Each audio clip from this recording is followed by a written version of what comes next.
नमस्कार दोस्तों, आज हम क्वार्क्स की बात करेंगे। जैसे मैं अपने पिछले लेक्चर्स में आपको बता रहा हूं कि पहले ये कहा जाता था कि ये जो दुनिया है इसमें सबसे छोटी चीज एटम है और ये दुनिया जो है वो एटम से बनी है। मगर बाद में जब न्यूक्लियस की इन्वेंशन हुई, जब इलेक्ट्रॉन्स की इन्वेंशन हुई और ये बात सामने आई कि न्यूक्लियस के अंदर न्यूट्रॉन्स और प्रोटॉन्स भी होते हैं, तो ये कहा जाने लगा कि इलेक्ट्रॉन, न्यूट्रॉन एंड प्रोटॉन ये जो है बेसिक एलिमेंट्री पार्टिकल्स हैं और ये सारी दुनिया जो है वो इससे मिलके बनी है। मगर उसके बाद बहुत से और छोटे एलिमेंट्री पार्टिकल्स हमें मिले जो हमने पिछले वाले लेक्चर्स में डिस्कस किए हैं, क्लासीफाई किए हैं, और फिर ये कहा जाने लगा कि ये जो एलिमेंट्री पार्टिकल्स हैं जिसमें बोसॉन्स और हाइप्रॉन्स या हेड्रॉन्स नाम से क्लासिफिकेशन मैंने आपको बताई थी, ये कहा जाने लगा कि ये जो है इस दुनिया के बेसिक बिल्डिंग ब्लॉक्स हैं और ये दुनिया जो है वो इन्हीं से मिलकर के बनी है। मगर जैसे जैसे साइंस आगे बढ़ी और प्रोग्रेस हुई तो एक और नया मॉडल जो है वो सामने आया जिसको हम क्वार्क्स मॉडल कहते हैं, और ये कहा जाने लगा कि जो क्वार्क्स हैं they are the basic building blocks of this universe. तो आज के लेक्चर में हम इन क्वार्क्स के बारे में और जो स्टैंडर्ड बेसिक मॉडल जिसको आप कहते हैं क्वार्क्स के ऊपर बेस्ड, उसी के ऊपर जो है हम बात करेंगे। तो सबसे पहले हम क्वार्क्स मॉडल की बात करते हैं। ये प्रपोज किया गया कि जो हेड्रॉन्स होते हैं, जो हेड्रॉन्स हैं, यदि आप हेड्रॉन्स की बात करें तो हमारे पास तीन तरह के पार्टिकल्स आते हैं। एक न्यूक्लियॉन्स, न्यूक्लियॉन्स का मतलब हुआ न्यूट्रॉन्स और प्रोटॉन्स।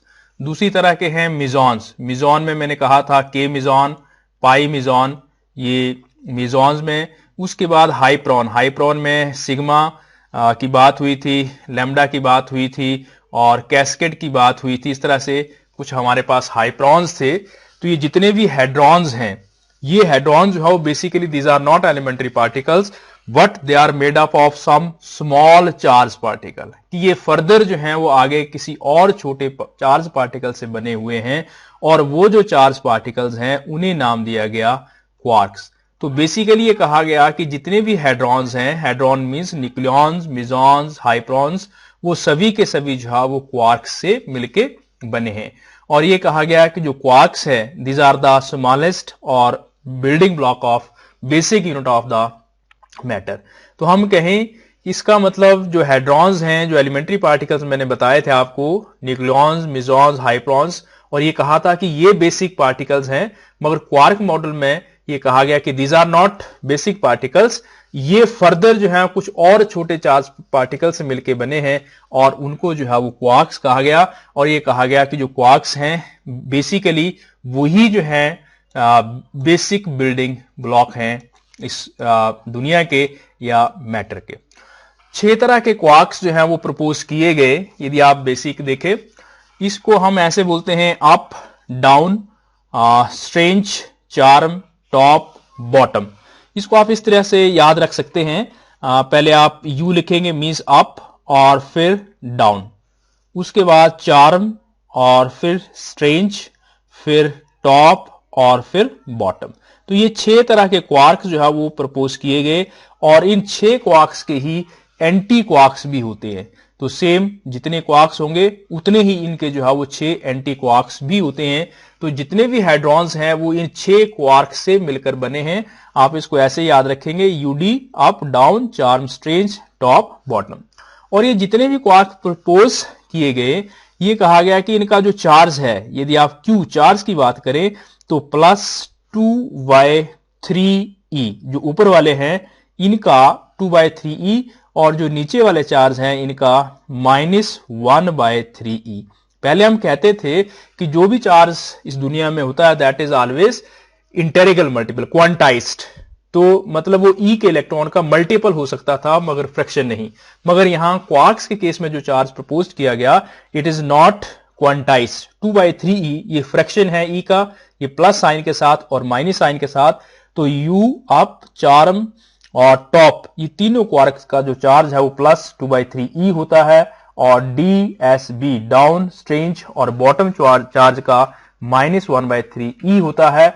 और जो इनके एंटी पार्टिकल्स होंगे जैसे जो U बार, C बार, T बार, ये एंटी क्वार्क्स हैं और वैसे ही D बार, S बार और B बार, इनके जो चार्ज होंगे ये हो जाएंगे माइनस, प्लस का माइनस हो जाएगा -2/3e, और ये प्लस हो जाएगा +1/3e। इसके अलावा इनके जो क्वांटम नंबर्स हैं आप यहां से देख सकते हैं, जो चार्ज मैंने आपको बताया इस टेबल में लिखे हुए हैं। आइसोस्पिन की बात करें तो ये D और U ये डबलेट की तरह होते हैं, तो इसमें -1 हाफ प्लस हाफ, बाकी जो है वो 0। जो स्ट्रेंजनेस क्वांटम नंबर है वो सिर्फ S का -1 होता है, बाकी सभी के 0 होते हैं। जो चार्म क्वांटम नंबर है वो प्लस C की वैल्यू जो +1 होती है और सिर्फ चार्म के लिए, बाकी के लिए 0। जो बॉटम है उसके लिए -1 होगी और जो टॉप है उसके लिए +1 होगी, बाकी की वैल्यू जो है वो 0 होगी। तो बेसिकली ये इसको हम क्वांटम नंबर के हिसाब से भी देखते हैं कि electric charge, isospin, strangeness, charm, bottom और टॉपनेस तो इनकी ये डिफरेंट वैल्यूज हैं जो हमने इनको असाइन की हुई है इस क्वार्क मॉडल में। इसमें आपको ये बेसिक चार्ज की वैल्यूज है और ये इनका सीक्वेंस याद रखना है कि up down, charm strange, top bottom, यूसीटी के +2/3e और डीएसवी का -1/3e, और यदि एंटी पार्टिकल है तो इनके चार्ज जो है वो अपोजिट हो जाएंगे। उसके बाद यदि हम जो हमारे पास पार्टिकल्स हैं उनकी 1 बाय 1 बात करें, सबसे पहले हम बात करते हैं बैरियॉन्स की। जो हमारे पास बैरियॉन्स हैं, बैरियॉन्स में दो कैटेगरीज में आते हैं, एक न्यूक्लियॉन्स और एक हाइप्रॉन्स। तो ये कहा गया कि जो न्यूक्लियॉन्स हैं they are made up of 3 quarks. ये 3 तरह के क्वार्क्स हैं जो है वो मिलके बनते हैं। सिंपल एग्जांपल लें, ये हमारे पास प्रोटॉन है। तो जब प्रोटॉन एक बनता है उस प्रोटॉन के अंदर 2 यू क्वार्क, अप क्वार्क होते हैं 2, और एक जो है वो डाउन क्वार्क होता है। तो यदि आप देखें जो मैंने आपको चार्ज बताया था, यू का +2/3e और इसका भी +2/3e और इसका -1/3e, इसको यदि हम ऐड करें, इन तीनों को ऐड करें तो ये +1 आता है। तो प्रोटॉन का हमें मालूम है एज ए होल चार्ज हो +1 होता है। इसका मतलब एक जो प्रोटॉन है वो 2 यू तरह के क्वार्क और एक डाउन से मिलकर बना है और इनके चार्ज फ्रैक्शन में है, मगर इन सभी को जोड़ दिया जाए तो +1 आता है, जैसे हमारे पास प्रोटॉन का चार्ज +1 होता है। वैसे यदि आप न्यूट्रॉन की बात करें तो न्यूट्रॉन जो है वो एक अप और 2 डाउन से मिलकर बनता है, एक अप और 2 डाउन से मिलकर बनता है। तो यहां आप देखेंगे इनके चार्जेस को यदि हम ऐड करें तो यहां से ये -3/e -1/3, यहां पे गलत है, -1/3 और ये चार्ज जो है वो क्या आ जाएगा 0। तो यहां पे जो न्यूट्रॉन होता है वो न्यूट्रल होता है और उसका चार्ज जो है वो 0 है। तो इस तरह से जो ओवरऑल प्रॉपर्टीज हैं प्रोटॉन और न्यूट्रॉन्स की, उसको जो है वो ये सेटिस्फाई करता है। उसी तरह से मैंने आपको एक ओमेगा हाइप्रॉन बताया था। यदि हम ओमेगा हाइप्रॉन की बात करें तो ये SSS 3 तरह के SSS से बनता है, स्ट्रेंज क्वार्क से बनता है, और हर एक का चार्ज जो है वो -1/3 है और 3 है। तो ये -1/3, -1/3 और -1/3, it comes out to be -1। तो इसका जो चार्ज है वो -1 है। तो एक सिंपल बात आप ध्यान में रख सकते हैं कि जितने भी न्यूक्लियॉन्स हैं या हाइप्रॉन्स हैं जो मैंने आपको बताए थे, उसमें न्यूट्रॉन, प्रोटॉन्स और हाइप्रॉन्स वो 3 तरह के क्वार्क से मिलकर बनते हैं, और जो उनके एंटी होंगे, एंटी जो होंगे वो उसके एंटी क्वार्क से मिलकर बनेंगे। जैसे मान लो हम प्रोटॉन एंटी प्रोटॉन बना रहे हैं, तो ये आप UUD से बना था तो ये बनेगा DDU, और यहां से जैसे आप देख रहे हैं चार्ज ये -2/3 हो जाएगा, ये -2/3 हो जाएगा और ये +1/3 हो जाएगा। तो यहां से आपके पास जो है वो -1 आएगा, मींस एंटी प्रोटॉन जो होगा उसका चार्ज -1 होगा, that is opposite to that of the proton. तो इस तरीके से आप डिफरेंट तरह के जो हाइप्रॉन्स हैं उनके क्वार्क कॉन्स्टिट्यूएंट्स जो हैं उनके बारे में स्टडी कर सकते हैं। अब इसमें तीसरी कैटेगरी जो है वो है मिजॉन्स की। मिजॉन्स की यदि हम बात करें तो यहां पे देखेंगे कि जो मिजॉन्स हैं वो मिजॉन जो है वो 2 तरह के क्वार्क से मिलकर बनते हैं। इसमें एक क्वार्क होगा और एक जो है वो एंटी क्वार्क होगा। मिजॉन्स मैंने 2 तरह के बताए थे, एक बताया था पाई मिजॉन और एक बताया था के मिजॉन। तो यदि हम पाई मिजॉन की यहां बात करें, ये पाई पॉजिटिव है, तो पाई पॉजिटिव जो मिजॉन है ये एक U से और एक D anti particle, anti quark D. तो ये U और ये D एंटी पार्टिकल से मिलकर बना है। और यहां पे यदि आप स्पिन की बात करें तो प्लस हाफ माइनस हाफ ये 0 हो गया, इसका मतलब इसकी स्पिन। और यहां से चार्ज की बात करें तो ये जो चार्ज है प्लस 2/3 और 1/3, तो इसका जो चार्ज है वो 1 आ जाएगा पॉजिटिव का।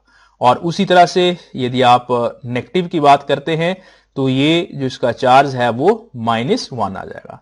तो जो क्वार्क्स कॉन्स्टिट्यूएंट्स है मेसॉन्स के वो 2 होंगे, एक क्वार्क जुड़ेगा और एक दूसरा जो है वो एंटी क्वार्क जुड़ेगा, तो उनके जुड़ने से जो है वो पाई मेसॉन जो है वो बनेंगे।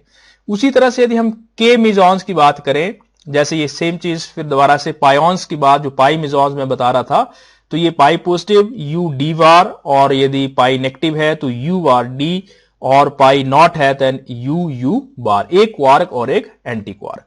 उसी तरह से के मेसॉन्स की बात करें जिनको आप क्योन्स भी कहते हैं, तो जो के मेसॉन्स हैं वो 3 हैं, के पॉजिटिव, के नेगेटिव, के नॉट। तो U S बार, फिर U बार S और D S बार, तो ये इनके क्वार्क कॉन्स्टिट्यूएंट्स हैं, इनके जुड़ने से ये जो के और पाई मेसॉन्स हैं वो बनते हैं।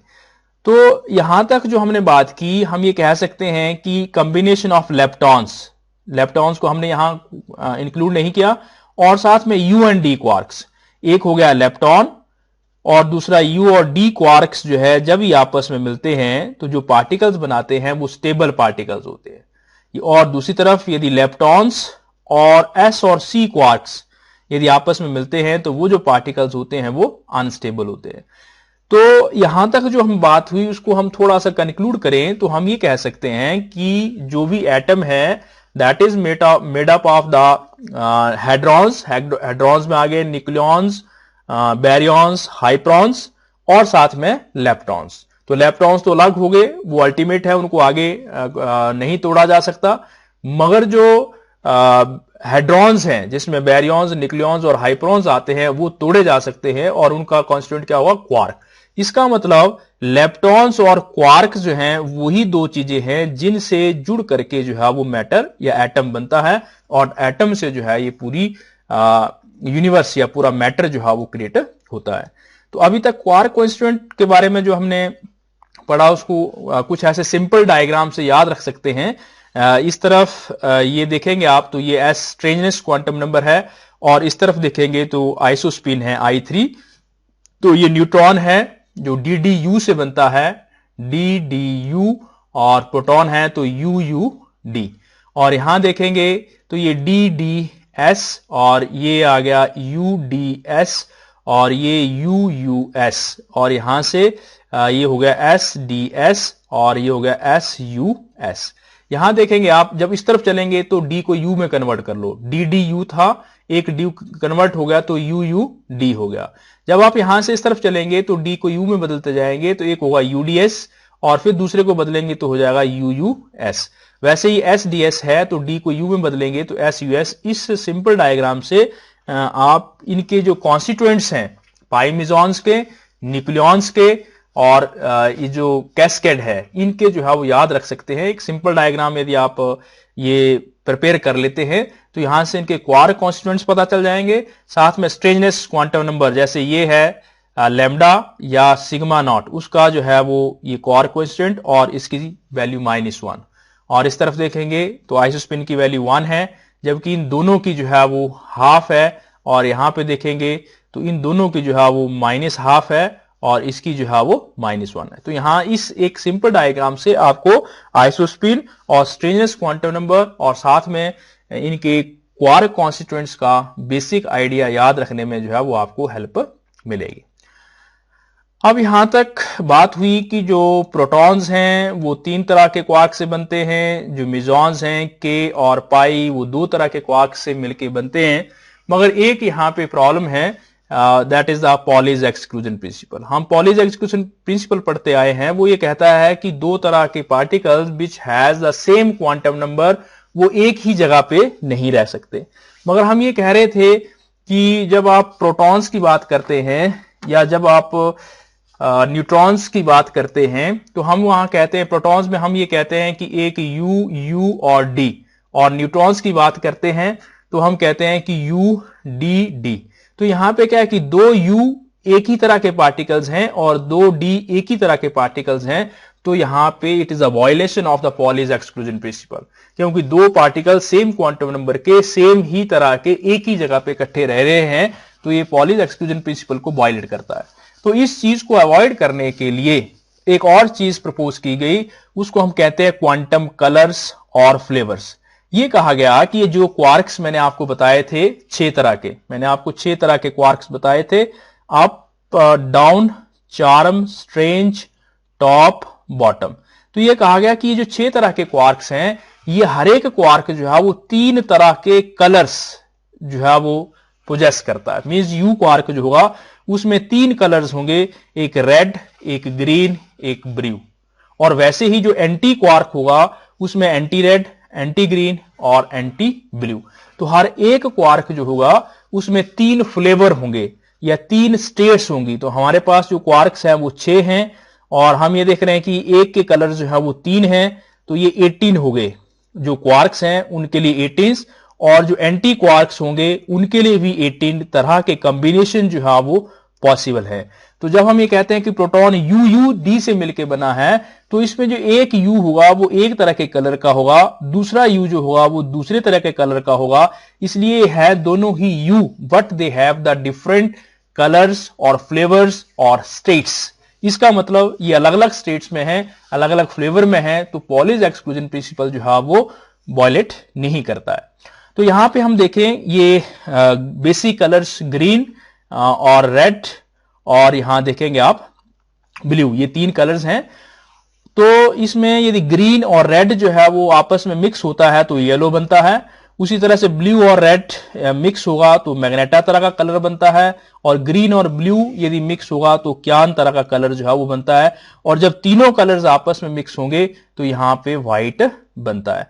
तो कहीं पर यदि 3 क्वार्क्स हैं और 3 अलग अलग तरह के क्वार्क्स हैं तो ओवरऑल जो है वो व्हाइट कलर होगा। तो जो क्वार्क बनेंगे वो या तो व्हाइट होंगे अल्टीमेटली या कलरलेस होंगे।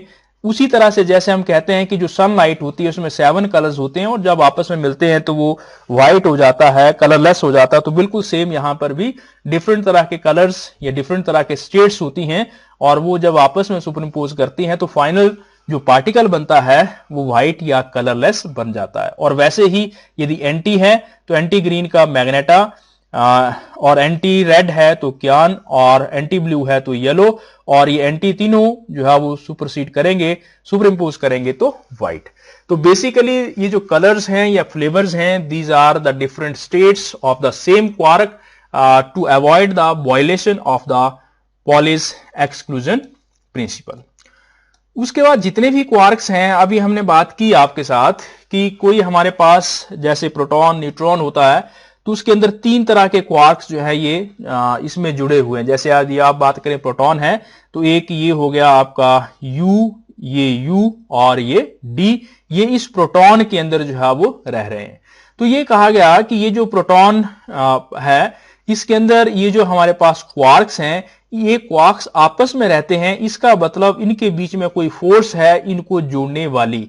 तो जैसे हम कहते थे कि भी प्रोटॉन और न्यूट्रॉन को जोड़ने वाले जो पाई मिजॉन्स होते हैं और पाई मिजॉन जो है वो एक्सचेंज पार्टिकल का काम करते हैं, सेम वैसे ही एक क्वार्क और दूसरे क्वार्क के बीच में एक ग्लूऑन नाम के पार्टिकल का एक्सचेंज होता है। और ये जो ग्लूऑन है, ग्लू से बना है, गॉन जिसको कहते हैं, ये ग्लूऑन जो है 2 क्वार्क्स को आपस में जोड़ करके रखता है।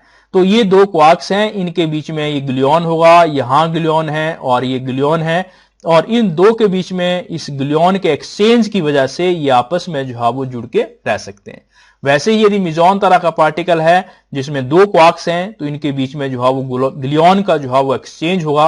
और ये जो कलर बेस, जो मैंने कलर्स की बात की, इसकी जो स्टडी है उसको हम क्रोमोडायनेमिक्स कहते हैं फिजिक्स में। ये सेपरेट ब्रांच है जो क्वार्क्स और उनके रिलेटेड कलर्स और जो ग्लूऑन की थ्योरी या इस तरह की जो मैंने बात की, इसकी जो स्टडी है it is called as the chromodynamics. तो बेसिकल हम ये कह सकते हैं कि ये 3 तरह के प्रोटॉन्स हैं और ये तीनों प्रोटॉन जो हैं वो आपस में कुछ पार्टिकल्स का एक्सचेंज कर रहे हैं, जिसकी वजह से ये आपस में जुड़े हुए हैं। और वो जो एक्सचेंज होने वाला पार्टिकल है that is called as the gluon. तो बेसिकली ग्लियॉन जो है इट इज एक्सचेंज पार्टिकल या फोर्स पार्टिकल या mediating particle between the quarks.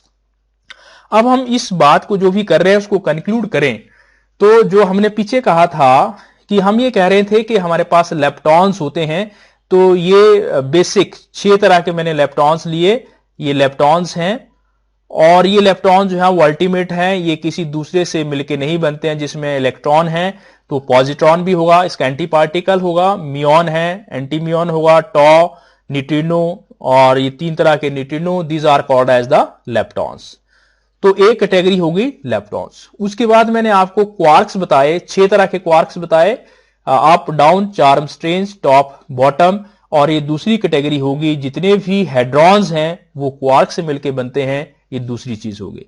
उसके अलावा हम ये बात कर चुके हैं कि अभी एक ग्लियॉन नाम का पार्टिकल होता है जो स्ट्रॉन्ग इंटरेक्शन में या क्वार्क्स के बीच में एक्सचेंज का काम करता है। फोटोन है, ये इलेक्ट्रोमैग्नेटिक इंडक्शन में काम करता है। ये जेड और वेक्टर बोसॉन्स जो हैं ये इलेक्ट्रोबीक थ्योरी में हम इनको इंट्रोड्यूस करते हैं, और आप बीक कह लो या बीक थ्योरी के एक्सचेंज पार्टिकल्स हैं। तो इसका मतलब एक हो गए क्वार्क, दूसरा हो गया लेप्टॉन और तीसरा हो गया field particles. They are called as the field particles जो फोर्स को लगाते हैं। और ये फील्ड पार्टिकल जो हैं 4 तरह के। और उसके अलावा एक लेटेस्ट पिछले 2 या 3 साल पहले एक बोसॉन की इन्वेंशन हुई थी जिसको हिग्स बोसॉन्स या गॉड पार्टिकल भी कहा जाता है।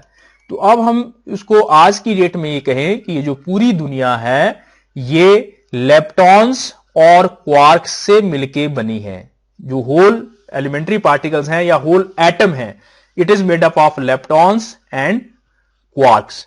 और या ऐसे कहें कि जो क्वार्क से जो है वो हेड्रॉन्स बनते हैं, एलिमेंट्री पार्टिकल्स, जिसमें बैरियॉन्स, हाइप्रॉन्स, न्यूक्लियॉन्स प्लस लेप्टॉन्स, और साथ में एक्सचेंज फील्ड पार्टिकल जो है वो मिल करके जो गॉड पार्टिकल है, ये इन सबको मैसिव बिहेवियर जो है वो प्रोवाइड करता है। और ये जितने भी मैंने बात की क्वार्क, लेप्टॉन्स और फील्ड बोसॉन्स और साथ में हिग्स पार्टिकल, ये इस दुनिया के बेसिक एलिमेंट्री पार्टिकल्स हैं। इसी से जुड़ने से न्यूट्रॉन, प्रोटॉन और इलेक्ट्रॉन बनते हैं, उन्हीं से एटम बनता है, एटम से मॉलिक्यूल बनता है और उसी से मैटर बनता है, और इस मैटर से जो है वो पूरी दुनिया जो है वो क्रिएट होती है।